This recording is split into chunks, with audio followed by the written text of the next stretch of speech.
O que é o soroban? O soroban é um ábaco, só que ele tem uma forma característica porque ele é japonês. Ele foi derivado do ábaco chinês chamado suanpan, que é maior, né, do que o atual soroban. E no soroban se tornou muito popular após uma competição entre a calculadora digital, na época, contra um excelente operador, né, de uma calculadora digital, contra um sorobanista japonês. O soroban ganhou e a partir daí começou a ser difundido mais ainda nas outras partes do mundo. A forma de escrever os números no soroban é exatamente da mesma forma que se escreve no papel. Você escreve o número de 0 a 9 em uma casa, na casa à esquerda você escreve também de 0 a 9 e assim sucessivamente. No soroban é igual, a base é decimal. Você tem unidade, dezena, centena, unidade, dezena e centena. Vamos pegar aqui o manual.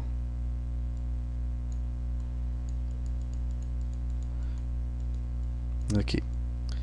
Você tem uma unidade, uma dezena e uma centena. Unidade de milhar, dezena de milhar, centena de milhar. Unidade de milhão, dezena de milhão, centena de milhão. E assim por diante. No soroban, como é que você separa essas casas? Com esse ponto de referência. Mas antes, vamos dar uma destrinchada na estrutura do soroban. Eu tenho uma haste, que é essa aqui, que divide em parte superior, que são essas contas em cima, e inferior, que são essas contas embaixo. Cada bolinha ou pedrinha, como muitos chamam, que são esses contas aqui, na verdade o soroban chama-se contas. Cada uma dessas de cima vale 5, cada uma dessas de baixo vale 1. Então, em um pontinho desse aqui, que é unidade, eu posso marcar do número 0, que é esse aqui, que é o número 0, até o número 9. Cada um destes de baixo vale 1. Então, eu tenho 1, 2, 3, 4. 5, a de cima vale 5, 6, 7, 8, 9. Como é que é o 10? No papel, eu tenho uma unidade de dezena e 0 unidades. Então, eu marco da mesma forma. Uma dezena e 0 unidades.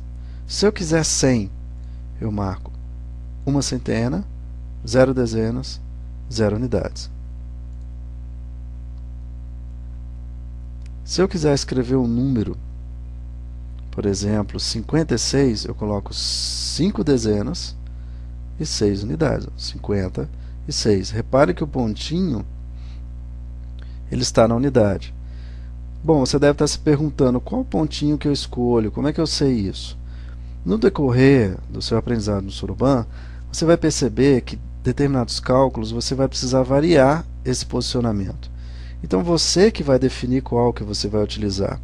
Nesse soroban aqui, ele tem 9 casas, mas você pode ter sorobans de 21 casas, de 32 casas, depende de onde você conseguir. Aqui, no sorocalc, ele vai até 30 posições. Então eu vou trabalhar nesse pontinho aqui. Se eu escolhesse esse pontinho, seria uma unidade. Daqui para lá eu consideraria vírgula, se eu fosse trabalhar com vírgula. Como eu não vou, eu vou escolher esse aqui. Então, para eu colocar 10, é uma dezena e 0 unidades, 100, uma centena e 0 unidades,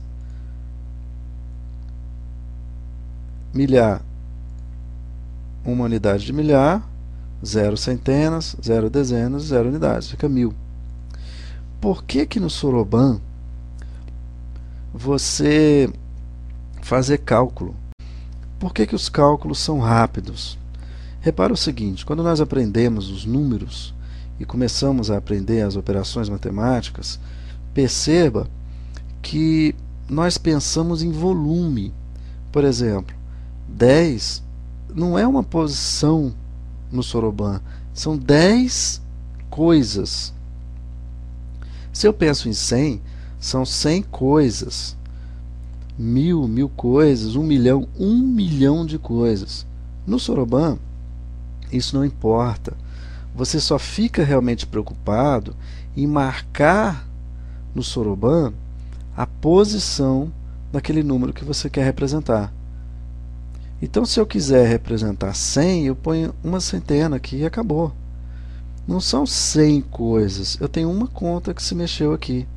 Se eu quiser somar mais 100, eu somo mais uma unidade, nesse caso aqui, nessa haste, que equivale a uma centena, então 200.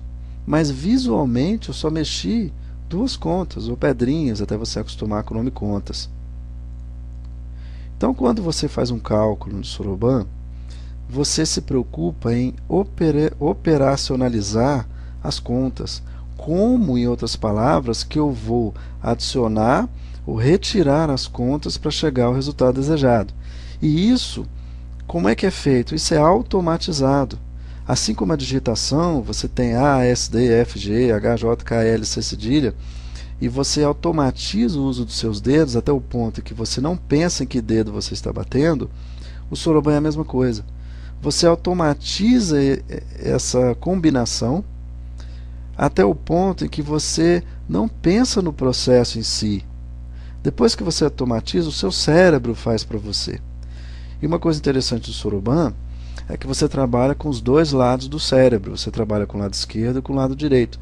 Um extremamente analítico e o outro extremamente criativo, que trabalha imaginação, criatividade, etc.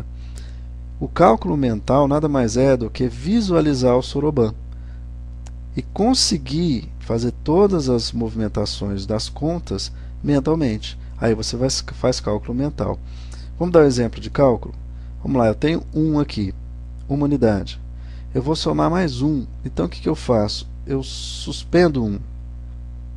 Essa posição aqui é o Soroban zerado.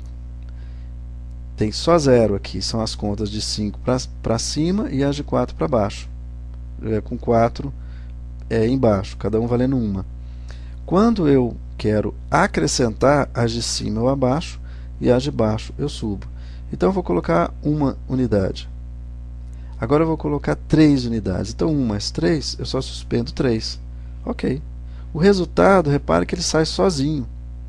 Se eu tiver, por exemplo, 135 e eu quiser somar 60, o que é 60? São 6 dezenas e 0 unidades. Aqui é unidade, aqui é dezena. Então eu somo 6. 5 mais 1, 6. Olha o resultado que já saiu, 195. Da mesma forma, se eu quiser subtrair, eu só retiro. Se eu quiser subtrair 30, são 3 dezenas. Então eu venho na casa aqui de dezenas e tiro 3 aqui, que são 30. Pronto, 165. Se eu quiser somar mais 4 unidades, eu venho e somo 4 aqui na unidade. Suspendo os 4. 169. Se eu quiser diminuir 100, tiro o 100 aqui, 69. Agora, você memorizar essas operações demora e requer um certo treino. Mas depois que você entender como é que você adiciona e você retira, isso passa a ficar tão interessante para você que a matemática em si passa a ter uma visão, passa a ser uma visão completamente diferente e extremamente interessante.